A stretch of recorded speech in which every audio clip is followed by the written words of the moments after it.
Trigonometric function. देखो जैसे आपने 10th क्लास में ट्रिग्नोमेट्रिक रेशियो पढ़ा था, जैसे sine theta, cos theta, tan theta, cot theta, sec theta, cosec theta, ठीक है ना। अगर हम इसको किसी फंक्शन के इक्वल ले लें, जैसे f x is equal to sine x लिख दिया, ये क्या बन गया आपका एक ट्रिग्नोमेट्रिक फंक्शन बन गया।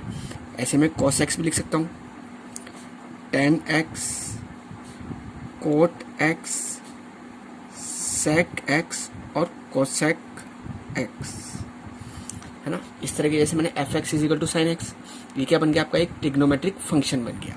क्या बन गया आपका एक ट्रिग्नोमेट्रिक फंक्शन बन गया। अब देखो इधर हमें क्या करना है, हमने 90 तक, है ना, 10th क्लास में हमने 90 तक की वैल्यूज देखी थी। अब हम क्या करेंगे, है ना, 0 से लेकर 360 तक, है ना, एंगल की वैल्यू देखेंगे। देखो इधर मैंने क्या करा, एक यूनिट रेडियस का एक सर्किल बनाया है। क्या बना रहा है हमने एक यूनिट रेडियस का एक सर्किल बनाया है। यूनिट रेडियस समझ गए, मतलब 1 यूनिट इसकी क्या लिए, रेडियस लिए इस सर्किल की, ठीक है। देखो इधर ये क्या है आपके पास, एक्स एक्सिस है, और ये क्या है आपके पास, वाई एक्सिस है। क्या है आपके पास, वाई एक्सिस। बात क्लियर है। हमने इसकी रेडियस कितनी लिए, 1 लिए। कितनी लिए, 1। अब देखो इधर सबसे पहले अगर मैं पूछूं कि इस पॉइंट के कोऑर्डिनेट कितने होंगे, तो आप बोलोगे 1, 0। भाई एक्स की वैल्यू कितनी है, 1 है, और वाई है नहीं, तो कितना हो गया, 1, 0। ठीक है। अगर हम इसको ए नाम रख लेते हैं, इसका नाम रख लेते हैं बी, तो इस पॉइंट के कोऑर्डिनेट क्या होंगे, ठीक है। एक्स की वैल्यू कितनी है, यहाँ पर 0 है, और वाई की वैल्यू कितनी है, 1 है ना। बात करें ऐसे मैंने पूछा सी, इस सी पॉइंट के कोऑर्डिनेट क्या होंगे, बोलो। एक्स की वैल्यू यहाँ पर कितनी है, -1, कितनी होगी यहाँ पर, -1, है ना, और वाई की वैल्यू कितनी है, 0 है। ऐसे डी की बात करें तो यहाँ पर एक्स की वैल्यू कितनी है, 0 है, और वाई की वैल्यू कितनी है आपके पास, देखो ये कितना है आपके पास, -1 है। बात क्लियर है। अब देखो इधर हमने क्या करा कि लेंथ ऑफ आर्क जो है ना, वो हमने कितनी लिए, x लिए। कितनी लिए, x। तो ये जो एंगल बन गया है सेंटर पर, ठीक है ना, ये कितना बन गया एंगल, x रेडियन बन गया। कितना बन गया, x रेडियन, ठीक है। जैसे सपोज करो मैंने इसको P पॉइंट मान लिया, मैंने पूछा, मैंने क्या करा, इसके कोऑर्डिनेट मान लिए a, b। कितना है इस पॉइंट के कोऑर्डिनेट, P के कोऑर्डिनेट कितने हैं, a, b है। यहां से हम इसके ऊपर परपेंडिकुलर ड्रॉप कर देते हैं, ठीक है ना। तो इसका मतलब क्या हो गया, अगर हमने इस P का जो कोऑर्डिनेट माने थे वो क्या माने थे, A और B, तो इसका मतलब ये x है और ये क्या है के पास y। तो इसका जो x कोऑर्डिनेट है यहाँ से यहाँ तक, ये कितनी डिस्टेंस है, A है, ठीक है ना। और ये जो डिस्टेंस है पूरी, ये कितनी है के पास, B है, और इस सर्किल की रेडियस कितनी है, 1। बात क्लियर है। अब देखो इधर सबसे पहले हमने 10th क्लास में 3 आइडेंटिटीज पढ़ी थी, मैं आपको वो प्रूफ करके दिखाता हूँ, है ना, इसकी हेल्प से। देखो इधर सबसे पहले अगर हम जैसे मान लो इस पॉइंट को M मान लेते हैं, इन ट्राइंगल POM। कौन से ट्राइंगल की बात कर रहे हैं हम, इन ट्राइंगल POM की बात कर रहे हैं। देखो पाइथागोरस प्रॉपर्टी क्या होती है, हाइपोटेनस का whole square equal to base का होल स्क्वायर प्लस परपेंडिकुलर का होल स्क्वायर। देखो हाइपोटेनस कितना है आपका, 1 का होल स्क्वायर। बेस कितना है आपके पास, बोलो, बेस कितना है आपके लिए, A है, तो A का होल स्क्वायर, है ना, और परपेंडिकुलर कितना है आपके पास, B का होल स्क्वायर, ठीक है। अब देखो इधर मैं क्या कर लेता हूँ, यहाँ पर चलो ऊपर निकाल लेता हूँ एक बार, मैं साइन x की वैल्यू निकालता हूँ।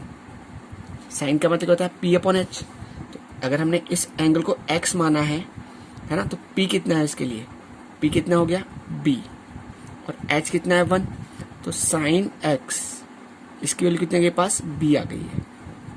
ऐसे ही cos x की वैल्यू निकाल रहा हूँ, cos x, cos का मतलब होता है B/H। तो B कितना हो गया आपके लिए, A हो गया, और H कितना है के पास, 1। तो cos x ये किसके बराबर आ गया, A के बराबर आ गया, ठीक है। बात क्लियर हो गई।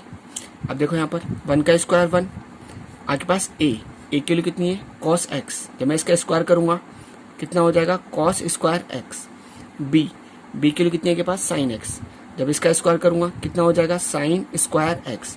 तो पहली आइडेंटिटी क्या गई पास 1 इज इक्वल टू, है ना, 1 किसके इक्वल होता है sin square x plus cos square x के। ठीक है, पहली आपकी आइडेंटिटी प्रूफ हो गई।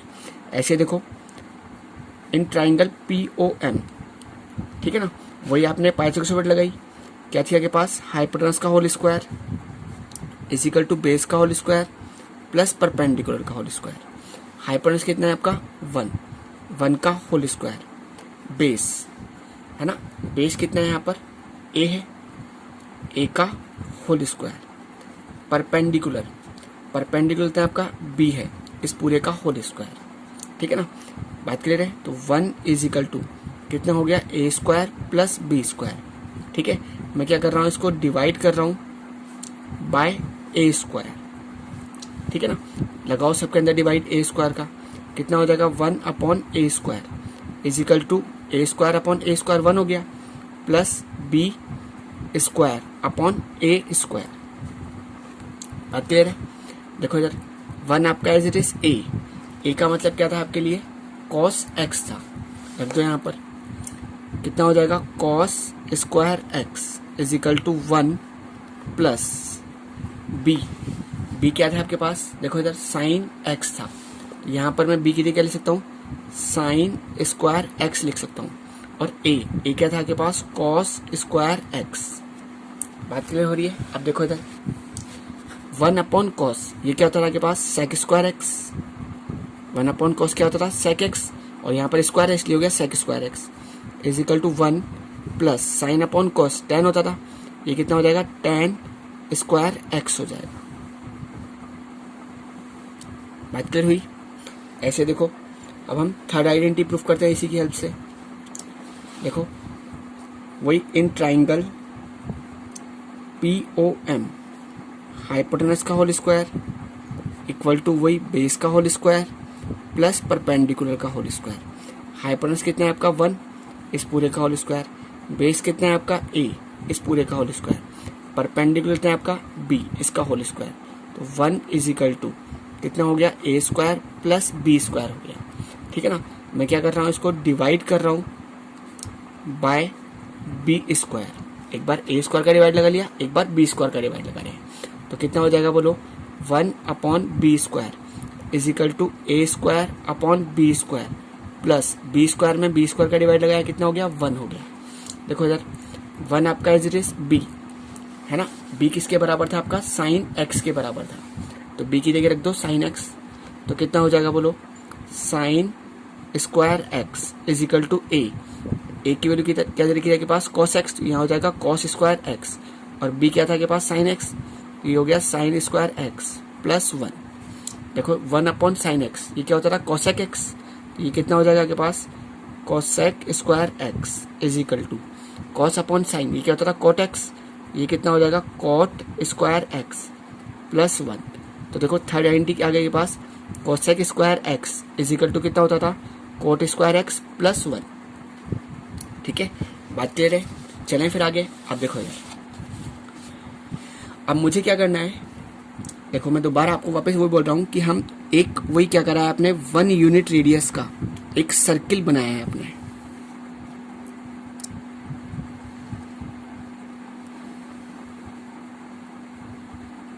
ठीक है, ये क्या है आपके पास x एक्सिस है, ठीक है ना, ये क्या है आपके पास y एक्सिस। बात क्लियर है। चलें देखो इधर कितनी रेडियस लिया आपने 1, तो इस पॉइंट के कोऑर्डिनेट कितने हो गए थे 1,0 हो गए थे, इस पॉइंट के कोऑर्डिनेट कितने हो गए थे 0,1 हो गए थे, इस पॉइंट के कोऑर्डिनेट क्या हो गए थे इधर -1 है, तो x के लिए कितने हो गए -1 और y के लिए कितने हो गई 0 हो गई। इस पॉइंट के कोऑर्डिनेट कितने हो गए थे 0, -1। इसका नाम अपन a रख लेते हैं, इसका नाम b, इसका नाम c और इसका नाम d रख लेते हैं। ठीक है, देखो इधर अभी क्या करा था हमने कि एक जो लेंथ ऑफ आर्क है आपकी वो आपने ली थी x यूनिट, कितनी ली थी आपने x यूनिट, तो जो सेंटर पे एंगल बन जाएगा आपका वो कितना बन गया था, एक्स है ना, रेडियन बन गया था। बात क्लियर हो रही है। अब देखो इधर हमने इस पी पॉइंट माना था है ना, और इस पी पॉइंट के कोऑर्डिनेट कितने मानते, ए कॉमा बी। यहाँ से वही अपने परपेंडिकुलर ड्रॉप करा इसके ऊपर, इस पॉइंट को मान लिया एम। तो यहाँ से यहाँ तक अगर हम बोल रहे हैं पी के कोऑर्डिनेट ए कॉमा बी है, तो मतलब ये आपके लिए एक्स है और ये आपके लिए क्या है, वाई। तो एक्स के लिए कितने के पास ए है और वाई के लिए कितने के पास बी। ठीक है ना। मैं यहाँ पर वही साइन थीटा और कॉस थीटा के लिए निकाल रहा हूँ। तो देखो साइन एक्स, क्योंकि आपने एंगल एक्स माना है, ठीक है। अगर थीटा मानते तो साइन थीटा लिखते। तो sine x is equal to कितना होता था, बोलो, पी अपॉन एच होता था। तो देखो sine x is equal to p, p कितना है आपके पास, बी है, और एच कितना है, 1। तो साइन एक्स इसकी वैल्यू कितने के पास, बी आ गई। कितनी आ गई के पास, बी आ गई। ऐसे में कॉस्ट एक्स की बात कर रहा हूँ। कॉस का मतलब क्या होता था, बोलो, कॉस एक्स कितना होता था के पास, बी अपॉन एच होता था। बात क्लियर है। अब देखो इधर कॉस एक्स, बी कितना है आपके लिए, बेस जो है वो कितना है के पास, ए है, और एच कितना है के पास, 1। तो कॉस एक्स इसकी वैल्यू कितना है के पास, ए आ गई। ठीक है। तो इसका मतलब देखो, अगर मैं पूछूं इस पी पॉइंट की जो कोऑर्डिनेट है वो क्या हो जाएंगे, ए। ए का मतलब क्या है आपके लिए, कॉस एक्स है। ए का मतलब क्या है आपके लिए, कॉस एक्स। दिख रहा है आपको क्लियर। तो इधर मैं क्या लिख सकता हूँ, कॉस एक्स लिख सकता हूँ, और बी का मतलब क्या है के पास, साइन एक्स है। ठीक है। तो इस पी पॉइंट के कोऑर्डिनेट क्या हो गए, कॉस एक्स है ना, कॉमा साइन एक्स हो गए। ठीक है। अब देखो इधर, अब मेरी बात आराम से सुनना। अगर मैंने बोला कि यहां से यहां तक का कितना एंगल है, एक्स रेडियन। ठीक है। रेडियन बोल रहे हो तो एक्स रेडियन है ना। अगर मेरे पास ये है, अगर मैंने पूछा, अगर मैं इसको यहां पर ले जाऊं तो एंगल कितना हो गया, 0 हो गया। कितना हो गया, एंगल आपका 0। देखो अगर यहाँ पर अगर एंगल की बात कर रहे थे, आपका एंगल कितना था, एक्स। तो मैंने पूछा इस पी पॉइंट के कोऑर्डिनेट कितने होंगे, तो आपने बोला कॉस एक्स साइन एक्स। ठीक है ना। अगर मैं बोलता है कि यहाँ पर एंगल जो है वो 30 डिग्री है, तो इस पी पॉइंट के कोऑर्डिनेट क्या होंगे, कॉस 30 साइन 30।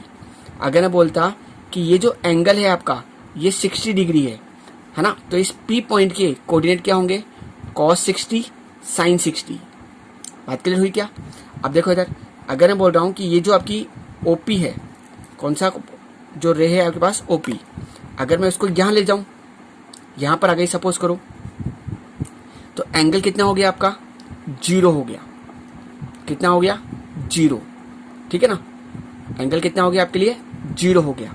तो इस पी पॉइंट के कोऑर्डिनेट क्या हो जाएंगे, बताओ, बोलो बोलो, कॉस 0 साइन 0 हो जाएंगे। बात क्लियर हुई। तो देखो इधर कॉस 0 जो है वो किसके बराबर आ गया, 1 के बराबर आ गया, और साइन 0 जो है वो किसके बराबर आ गया, 0 के बराबर आ गया। ठीक है। तो पहली कंडीशन क्या समझ आई आपको यहाँ से, कि कॉस 0 इसकी वैल्यू कितनी हो गई, 1 हो गई, और साइन 0 इसकी वैल्यू कितनी हो गई, 0 आ गई आपके पास। ठीक है। अब देखो इधर, अगर मैं इस रे को है ना, ओपी रे को उठाकर यहाँ पर ले जाता हूँ, तो एंगल कितना हो गया, यहाँ से देखो एंगल कितना हो गया पूरा आपका, 90 डिग्री हो गया। कितना हो गया, 90 डिग्री। ठीक है ना। तो मैं बोलूँ अगर ये जो पी पॉइंट था आपका, आपने इस रे को उठा के यहाँ पर ले लिया है, ठीक है ना, तो इस पी पॉइंट के कोऑर्डिनेट कितने हो जाएंगे अब आपके लिए, कॉस 90 साइन 90। ठीक है ना। तो अगर मैं बोलूँ इसके कोऑर्डिनेट कितने हो गए, तो आप क्या बोलोगे, कॉस 90 साइन 90। बात क्लियर हुई। तो देखो इधर सेकंड कंडीशन क्या समझ में आई यहाँ से आपसे, कॉस 90 है ना, इसकी वैल्यू कितनी हो गई, पास 0 हो गई, और साइन 90 इसकी वैल्यू कितने के पास, 1 आ गई। कितनी आ गई, 1 आ गई। अब देखो इधर, अगर मैं इसी रे को उठाकर यहां ले आता हूं, सी पॉइंट पे गिरा देता हूं, ठीक है। अगर मैं पूछूं आपसे एंगल कितना हो गया, तो आप बोलोगे सर 180 डिग्री। कितना एंगल हो गया आपका, 180 डिग्री, क्योंकि देखो यहां से लेकर है ना, रोटेशन कहां से कहां तक हुआ आपका, रोटेशन कहां से कहां तक हो रहा है, रोटेशन यहां से लेकर यहां तक का हो रहा है। ठीक है ना। तो एंगल कितना हो गया 180 डिग्री। अगर मैंने पूछा है ना इस पॉइंट के जो कोऑर्डिनेट होंगे, जो पी पॉइंट यहाँ अगर यहाँ पर आ गया है तो पी पॉइंट के कोऑर्डिनेट क्या होंगे, कॉस 180 है ना और साइन 180।